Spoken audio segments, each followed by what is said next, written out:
bugünkü qonaqlarımız Resurs Qeyri Hikmət Təşkilatıdır, İnformasiya Mərkəzi və burada iştirak edənlər sizlər qışlarınızı qeyd edilmişsiniz. Qismət İsmail. Qismət İsmail, siz? Bu hələ belə onu mətəbəliyəcək. Laf yaxşı. Və layihənin adı hansı yoxlardan sizlərə məlumat ediləcək. Cəmiyyətdə milli şuur probleminin təhlili. Yəqin ki, hamı üçün aydın olan deyil. Buyurun mən. Salam, hörmətli tədbirçiləri. Biz Resurs Analitik İnformasiya Mərkəzi olaraq Azərbaycan Respublikasının qeyri-hükümət təşkilatları dövlət dəstəyi agentliyin maliyyə dəstəyi ilə bu tədbiri həyata keçirdik. Tədbirimizin adı deməli, cəmiyyətdə milli şuurun təhlili. Bu bizim layihəmiz əsasən 44 günlük vətən müharibəsi dövrünə aiddir. Çünki orada biz milli şuurumuzu göstərdik. Xalqımız, dövlətimiz, əskərlərimiz, hamısı. Biz ona görə də qazilərimizə Allah şəfa versin, şəhidlərimiz oldu, Allah onlara rəhmət etsin. Mən xahiş edirəm, bir dəqiqə şəhidlərimizi anlayın.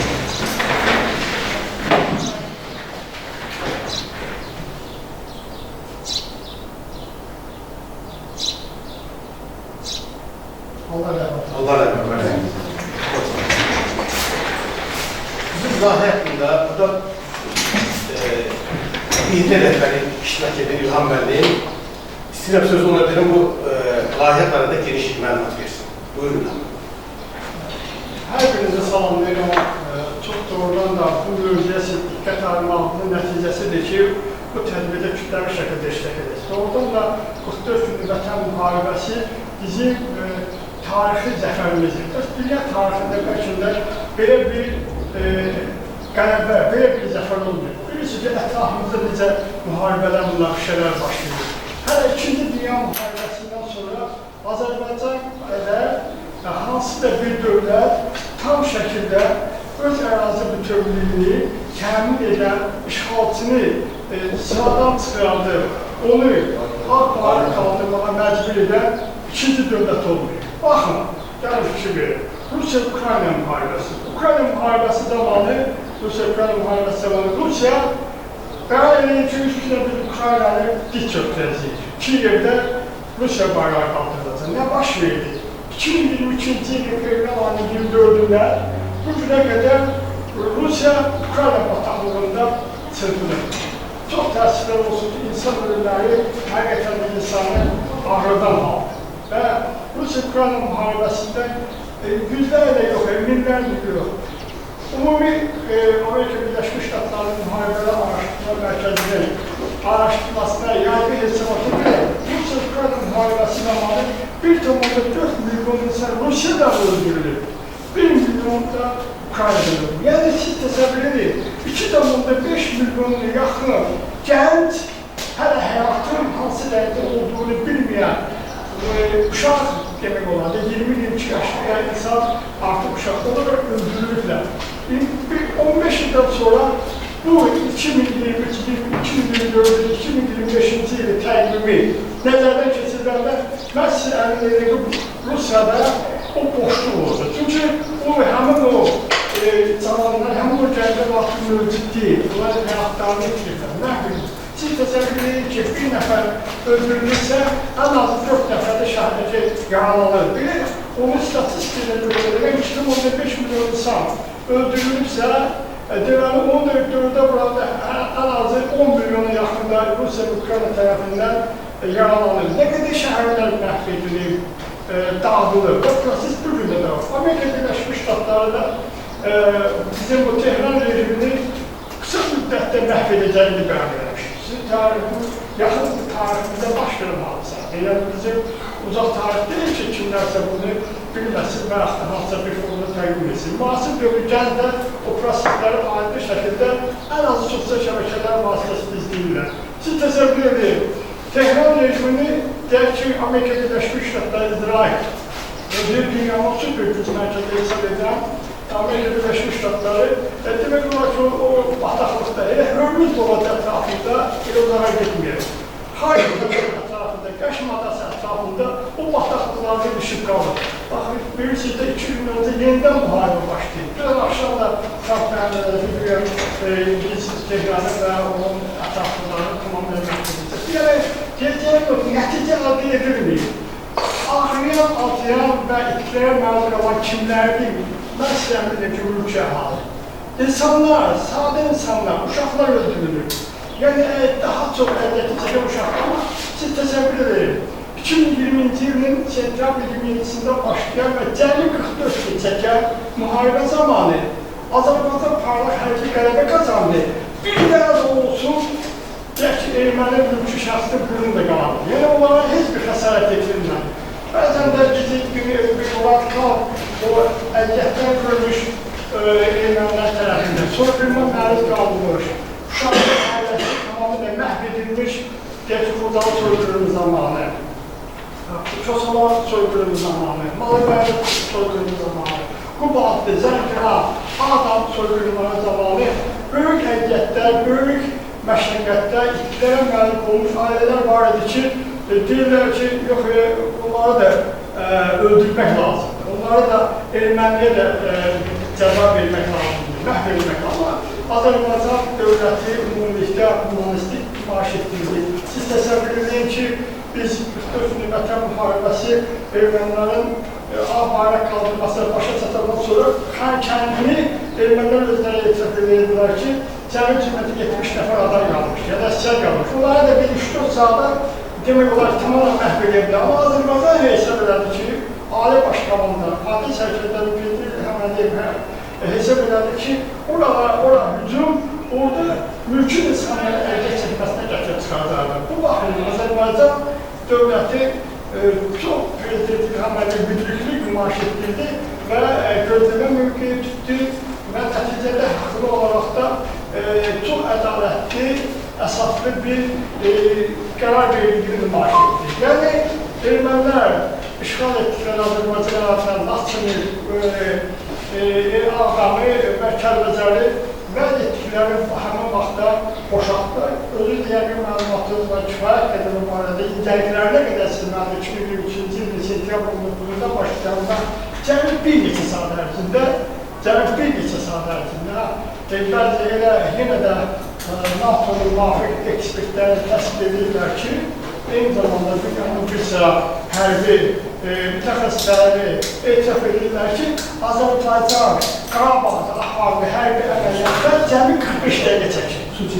Təsəvvür edirsiniz, dünya tarixində belə bir müharibə olmayıb ki, qısa müddətdə əməliyyat edilər, belə əməliyyat, Azərbaycan daxilində abdurrahman əməliyyat aparmışdır. Onu biz heç zaman müharibə kimi təqdim edirik ki, bu bizim ülkəmiz daxilimizdə həyat etdirilən əməliyyat idi və biz onu 45 dəqiqəsində oradakı bütün 12 minə yaxın bəzi mənbələrin məlumatları orada erməni silahları, terrorist dəstələr var idi ki, onları biz dik çökməyə məcbur elədik. Və nəticədə siz də şahid məlumatınız var ki, ermənilər bu baxımda Azərbaycana müraciət edənlər və təsbit olduqlarını 1988-ci ildə elan etdikləri qondarma Qarabağ Respublikasının tarixin arxivinə keçirdiklərini hal-hazırda Ermənistanda başını düzəltənmə Şahmaryanın iddiasıyla nümayiş etdirdik ki, biz həmin o qondarma Respublikanın tarixin arxivinə göndərdik və bundan sonra Azərbaycan qeyd etdiyim kimi tarixdə ilk dəfə olaraq Azərbaycan öz ərazi bütövlüyünü və suverenliyini bərpa etdi. Mən tarixin o müharibənin hər hansı bir epizodları baş verən, gəlki Zəngilanda, Qubatlıda və yaxud da Şuşanın alınması ilə bağlı, digər ərazilərimizin işğalda təminlənməsi ilə bağlı detallara varmaq istəmirəm. Çünki burada kimi dindirsə, mən bilirəm ki, Harvard'ın 2020-ci ilin oktyabrın 9-da saat neçədə alındığını o dərhal deyəcək. Şuşanın hansı formada, hansı əməliyyatla, hansı daşı keçib, hansı dağa çıxıb, hansı çığırıb, adlayıb Şuşaya çatmağına bu arada hər birimiz elə bilirəm cemaatinde oturan her birimiz bilirik. Çünkü bu bizim şərəfli tariximiz. Çünkü bu bizim gurur verici tariximiz. Biz bu gurur duyduğumuz bu tariximizin hər hansı bir detalını, hansı bir məqamını unutmağa və yaxud da onu belanasız baxmağa bizim haqqımız yoxdur.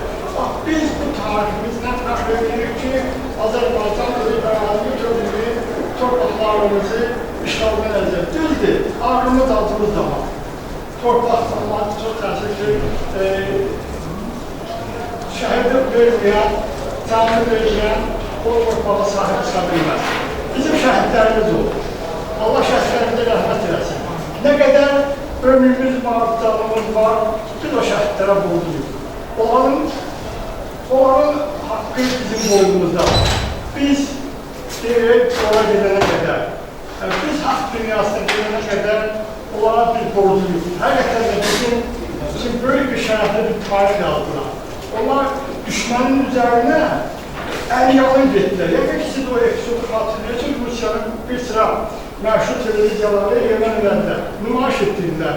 Yəni, Xankəndindən 2020-ci il noyabr ayının 9-unda oradakı Xankəndindən Şuşaya qədər olan yolun təmizlənməsi, yəni öldürülən insanların götürülməsi ilə bağlı bir proses gedəndə Rusiyaya dəyişiklik gəlmişdi. Fransa kimi ermənipərəst dövlət onun məhbub orqanı dəyişiklik gəlmişdilər ki, siz təsəvvür edirsiniz ki, Azərbaycanlı döyüşçülər Əliyanın o qədərlə düşmənə nifrət edir ki, silahla deyil, əlindəki sürücü ilə, əlindəki bıçaqla erməninin üzərində hücum edib, onu məhv edir. Siz təsəvvür edin ki, Xankəndindən Şuşaya qədər 1610 nəfər erməni əsgərini, zabitini Azərbaycan əsgəri məhv eləmişdir. Bax, bu gün mən sizə, yəni təsdiq edirsiniz ki, dünya tarixində belə bir qəhrəmanlıq bildiyi ortaya gəlir bizim eradan əvvəl. Bunlar bilirsiniz də Çinə hücum edən zaman cəmi bunların sayı 20 min olur, amma 200 min nəfər cəmi Çin olur, ordusu. Amma bunlar açıq zaman ordusu, o Çin ordusu müxtəlif şeylər, belə demək olar. Hərbi bir kəndlərlə, onları iki takım arasında salmaqla, yəni mühasibə alıb və orada məhv. Amma Azərbaycan ordusu ilk dəfə olaraq üzbəyiz döyüşdə erməniləri məhv edədilər və bu tarixi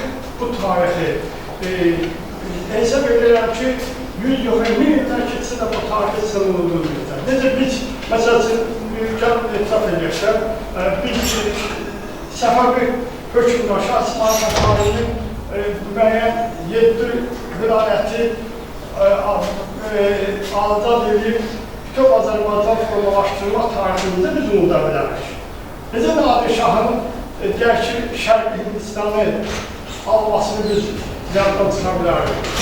Hüseynzadənin qəhrəmanlığını, İsrafil Məmmədovun şücaətini biz necə yaddan çıxa bilərik. Ona görə də biz öz tariximizlə bağlı, yəni ki, 2-ci Qarabağ müharibəsi zamanı Azərbaycan ordusu göstərdiyi şücaət heç zaman unudulmayacaq, heç zaman yaddan çıxmayacaq. İllər əvəz edəcək deyək əsrlərlə minlikləri əvəz edəcək, amma bu tarix heç zaman, yenə deyirəm, biz buna görə birinci növbədə Ali Başkanlığımız Fatih Sərkərdə İlham Əliyevə borcludur. Məhz onun sərkərdəlik məharəti ilə biz o torpaqlar, bilirsiniz ki, müharibədə qələbəni şərtləndirən amillərin 60%-ni diplomatiya həll edir. 40%-ni isə ordunun gücü, qüdrəti. Məhz prezidentimiz Ali Başkanlığımız İlham Əliyevin yüksək peşəkarlığı, diplomatik bazarlığı sayəsində biz erməniləri bizim yerə gətirdik. Onları ağ bayraq qaldırmağa məcbur etdik. Buna görə də deyirəm ki, şəhidlərimizi, biz şəhidlərimizi inanmayanları yuxularımızda görürük.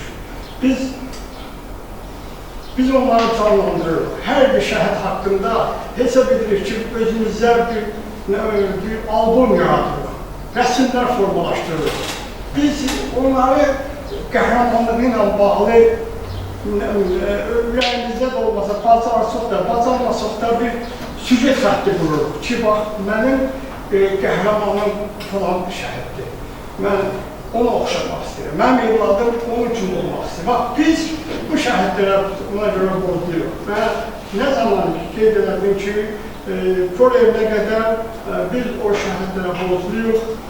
Biz onların haqqını heç nəyə unuda bilmək. Bəzən deyirlər ki, şəhid ailələri deyək ki, maddi, mənəvi, digər sosial ehtiyatları ödənilir. Nəsə, hamımız bilirik. Şəhidin bizim filan ailənin şəhididir, filan ailənin nəslinin şəhididir. Bu yoxdur. Ümumi şəhidlər bizim 2009-6 nəfər 2-ci Qarabağ müharibəsi zamanı 44 Vətən müharibəsi şəhidimiz olub. O hər biri mənim şəhididir. Bax, sizin şəhidiniz, sizin hamınızın şəhididir. Biz onların məzarını bağrımıza basıb, onları deyir, Allah sizlərə rəhməsin, Allah sizin dilinizi beşikli görəsin. Bu nidalar hər bir Azərbaycanlının dilindən, hər bir 7-77 qədər hər bir insanın dilindən, ürəyində, qəlbində səslənir. Şəhidim, Allah sənə rəhmət edəsin. Mən bu mövzu ilə bağlı çox danışmaq istəmirəm. İstəyirəm ki, bax, sizin də mövzu ilə bağlı, 44 gün Vətən müharibəsi ilə bağlı fikirlərinizi bölüşəsiniz. O tarixlə bağlı birinci deyək ki, bu gəlir, siz yəqin ki, xatırlayırsınız, 2020-ci ilin sentyabr 27-sində televiziyada elan edildi ki, 6 dənə kəndimiz işğaldan azad edildi. Bilirsiniz, yəqin ki, aparıcı necə ağladı və xanım aparıcının o kövrək notlarla ağır səsləndiyi o fikirlər birisindən tutmuş, TRT dünyanın ən aparıcı televiziyalarında dönə-dönə tirajlandı. Azərbaycan öz torpağına sahib olmağa hazır gedik və biz həqiqətən 44 gün ərzində o prosesi çox önemli olan yekunlaşdırdı. Mən sizdən xahiş edirəm ki, gəlin aktiv olalım, gəlin kanal olalım. Biz bunu qeyd edirik, televiziyamızda, biz bunu şəhbatda işğaldıracağıq, sosial şəbəkələrdə. Bu da bir tarix olsun ki, filan xanım, filan qızımız, filan gəncimiz bu mövzu ilə bağlı çox geniş bilgiləri var, məlumatları var. Bu məmnunluq hissi cəmiyyətdə yaratsın. Bunun üçün həm də vətənpərvərliyə ehtiyac var. Biz bunu təbliğ eləməliyik.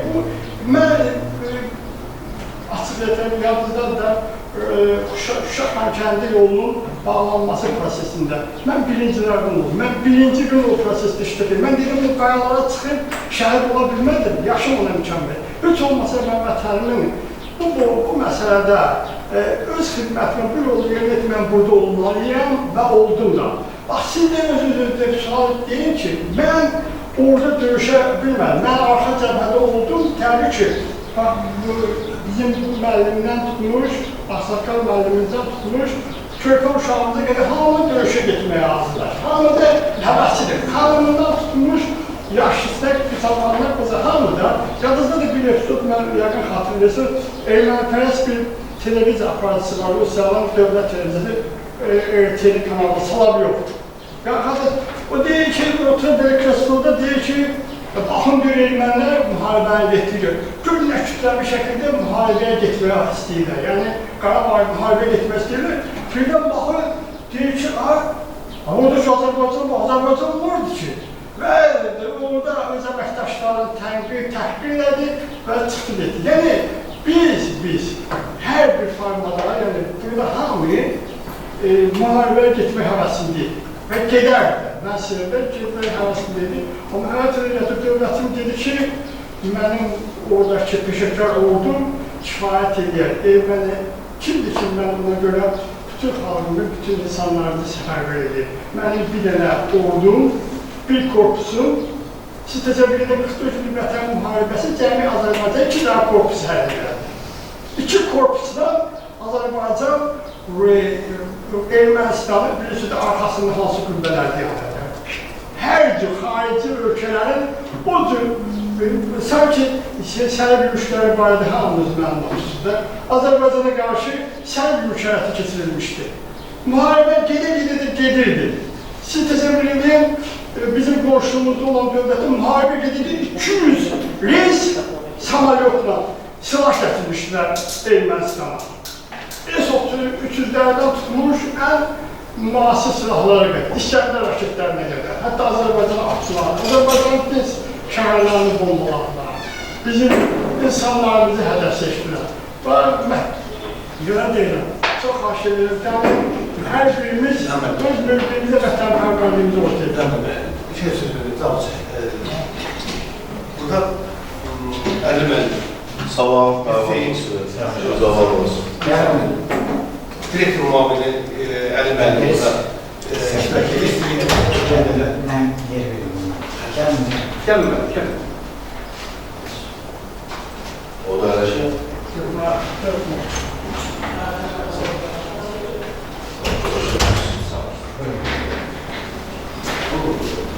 Kürdəmiz Bişir Hüseynin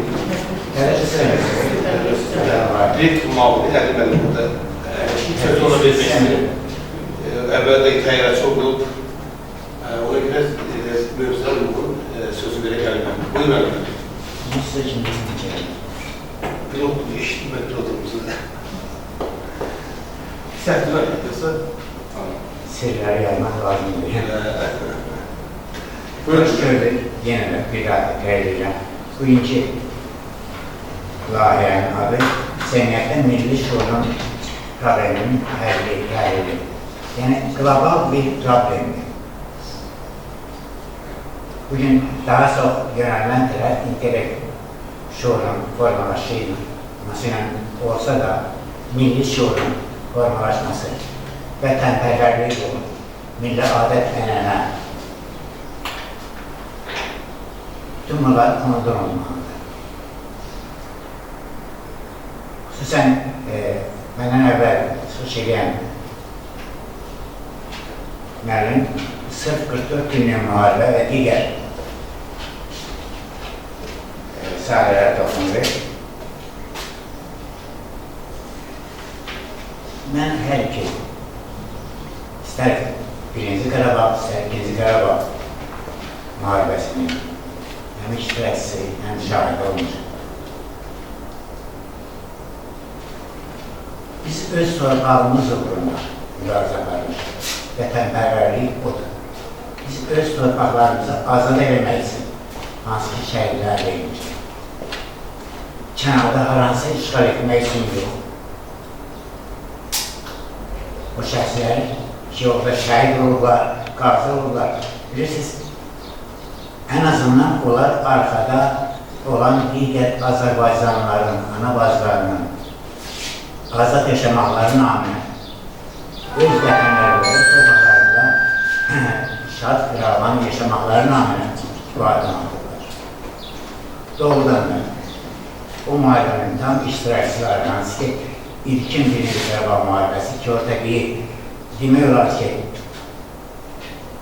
elə kurslar deyirlər, deyil idarə olunmayan bir səhvə sahəsi oldu.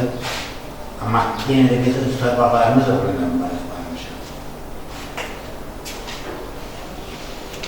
İkinci 44 günlük müharibə yenə də əvvəlcədən hazırlaşmalar, öz vətəninə sadiqliyi ilə, vətənpərvərliyi ilə seçilən oğlanlar, gənclər, insanlar məhz o müharibəni elə bir nəticə ilə sona çatdırdılar. Bugün artıq tam əminliklə deyilir ki, artıq Azərbaycan torpaqlarında bir də hələ olsan, vaxtıyla Azərbaycanın 91-ci ildən etibarən işğal edilmiş düşmən qalmayıb. Bütün torpaqlarımız azad olunur və o torpaqlarda tikinti quruculuq işləri yaparlar.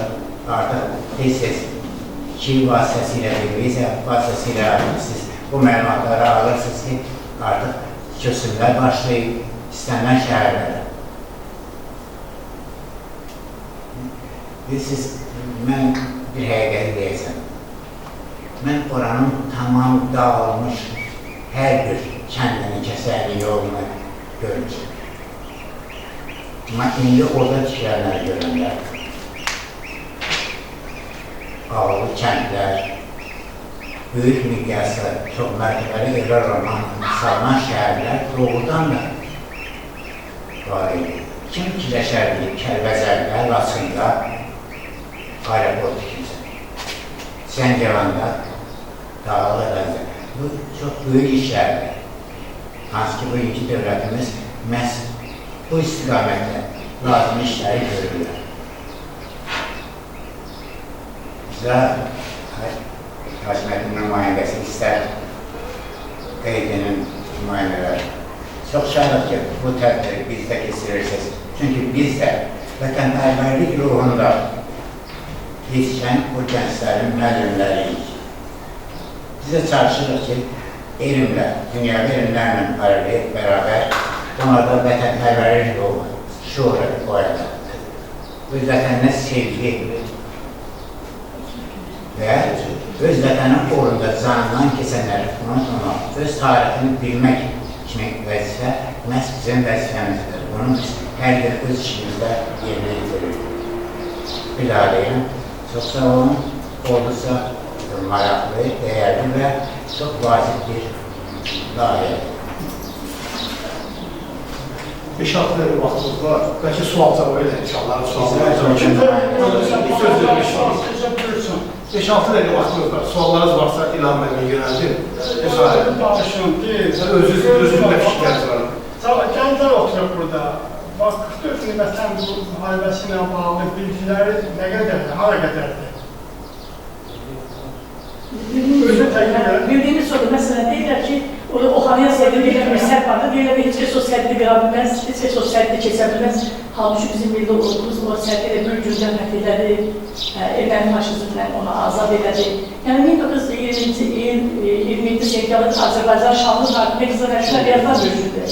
Çünki biz o günü öz torpağımızın ərazi köpəyimiz uğrunda, öz coğrafyamızın tamamı uğrunda mübarizəyə qalmışdır. Yəni, bu bizim burada elə götür Şuşanın alınması. Şuşanın alınması dünya mətbuatında sensasyon bir xəbər olur. Bizim milli ordumuz o dar sınırlarla dırmaşaraq Şuşanı almağı əvvəliyata heç bir silahdan istifadə etməyərək almağı özü dünya mətbuatında böyük bir sensasyon hadisi oldu. Yəni bunu biz unutmuruq, bilməkdə görüşü bizim gənclərimiz də unutmamalıdırlar. Biz müəllimlərimiz hər şeyi bilirik. Yəni bunun haqqında geniş məlumatımız da var. Təşəkkür. Kəndə nəsə demək istəyir. Buyurun, nəsə deyir. Önce təqdimlə. Mən də hər kəsin burada düzdür, o yaşanmışları görən veteranlarımız, qazilərimiz, şəhidlərimiz, sadəcə olaraq biz də kənardan eşitdiklərimizdə, televizordan, gördüklərimiz bunlar edir ki, həqiqətən dünyanın bütün mahiyyətini kəşf edən, dünyanın şoka salan bir hadisələr oldu ki, o Şuşaya qalxmaq dünyada heç bir müharibədə görsənməyən bir uğur idi. Bu Şuşanın hər kəs deyir ki, Şuşaya qalxmaq mümkünsüzdür, ora alınmaz bir yerdir. Çünki daha coğrafi baxımdan Ermənistan daha rahat idi orada. Nəinki Azərbaycan qalxmalıydı, amma Ermənistan orada idi. Amma ordu bütövlüyü, onların silah sursatı Azərbaycan ordusunun, Azərbaycan gənclərini, Azərbaycan ordusunda olan zabitlərimizin qarşısını ala bilmədilər. Yəni, o boyda aşılmaz qala kimi bilinən qayaları bizim əsgərlərimiz bir gecə, bir neçə gecə ərzində qalxdılar, düzdür.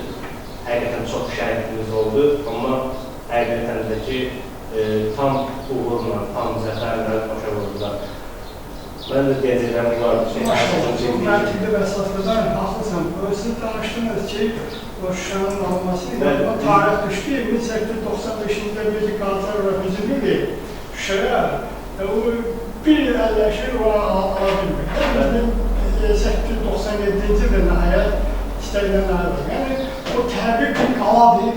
Orada girmək, orada hansısa bir istəkilən nəticəsində deyilmiş. Amma Azərbaycan ordusu cəmi noyabrın 5-də başlayan əməliyyat, noyabrın 7-sində aktivləşir. 2 gün ərzində bizim bir xanım da nəsə demək istəyir. Buyurun xanım sizə. Samsun dediğimiz deyildir. 2-3 dəqiqəmiz var. Buyurun, danışın. Kim söz varsa sizin? Mən kömək eləyəm. Buyurun. Bugün elə bir zamanda elə bir günləri yaşayırıq ki, artıq bizim vaxtını təsəvvür etdiyimiz müharibə devri deyil. Dayanda olduğum devri deyil. Mənim burada yaxın şərqdə Rusiya-Ukrayna cəbhələrindəki vəziyyətdir. Bizlər isə bugün informasiya müharibəsinin mizləyələr çərçivəsindəyik. Kimin düz, kimin səhv, hansı məlumatı verdiyi tam aydın olmur.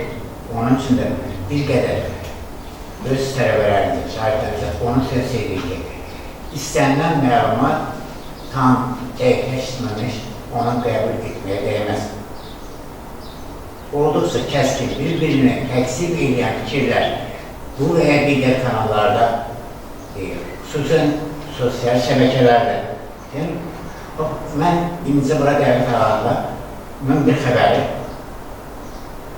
saat 13-dən olan xəbəri Amerika vaxtı ilə səhər 10 radyolarında olan artıq Trump'ın rəsmi olaraq yaxın şərqdə İran, İsrail və Amerika Birləşmiş Ştatları arasında olan müharibəyə son nöqtəni imzaladı. Hermus boğazı tam açılır və İranın iləri sürdüyü o müqavilələr artıq imzalanır. Ateşkəs tarih, müharibə bitdi. İncə saat 13-də bu xəbəri verdilər. İctimai televiziya vasitəsilə. Biz təbiidir. İran öz torpağını, öz milli sərvətini, öz millətini qoruyan xalq. Onlar isə gəlib orada artıq onların öz hüquqlarını pozmağa zərf edir. Sənə bu olar, bu olmaz. Eyni formadır.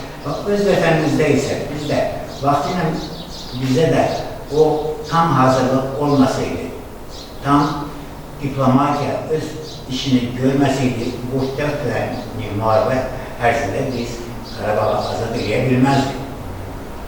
Bütün bunlar tam planlaşdırılmış formada, saf-sürülü, hazırlaşmış formada həyata keçirir. Bir daha, çox sağ olun gəldiyiniz üçün və çalışarıq ki, biz də vətənpərvərlik ruhunda öz tələbələrimizi Çox sağ olun, vaxtınızı aldıq, qiymətli vaxtınızı aldıq. Biz bu tədbiri keçirməkdə birinci növbədə Azərbaycan Respublikasının Qeyri-Dövlət Təşkilatının agentliyinə, Qeyri-Dövlət Dəstəyi Agentliyi Təşkilatına, icra hakimiyyətinə, sonra bu liseyin əməkdaşlarına, müəllimlərə, tələbələrə hamısına təşəkkür edirik. Çox sağ olun.